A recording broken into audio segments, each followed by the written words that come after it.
So what is the one thing that you might do, not intentionally, but that can create drag on your velocity? Hi, this is Ron Carr, your velocity mindset expert.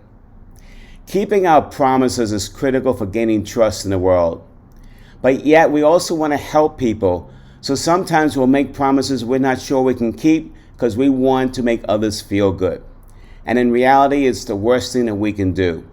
Whenever we make a promise, whether it's to another employee, a family member, or a friend, those people then make their own contingency plans based on what they are expecting from you.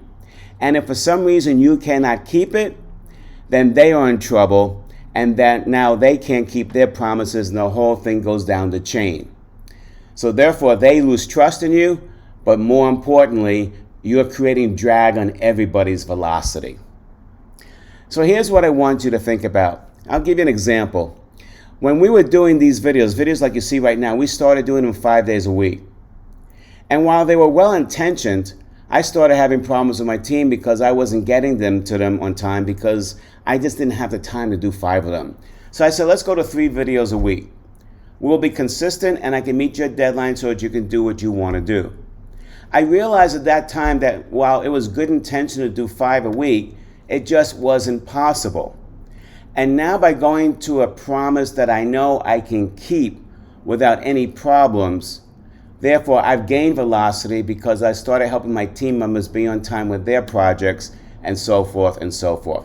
So before you make a promise, what I just want you to think about, are you just doing it to be nice to somebody, or are you doing it because you can really keep it and you want to keep it? If you really can't keep it or you don't want to keep it, then either don't give the promise out at all because it'll hurt you more, or change the promise. All of us should strive to keep our promises to each other. You know, CEOs are always asking me, and they're saying, how do I get people accountable to the organization? And you don't. You get people accountable to their own promises. And accountability in an organization is nothing more than a sum total of all the promises being kept by all the individuals in the organization. It starts and ends with the individual. So let's make better promises. Let's be intent on keeping them. And let's come through for everybody, because at the end, it will only help you gain velocity. That's today's Velocity Mindset message. I hope you're being good to yourself and to others. I'll see you in a couple days.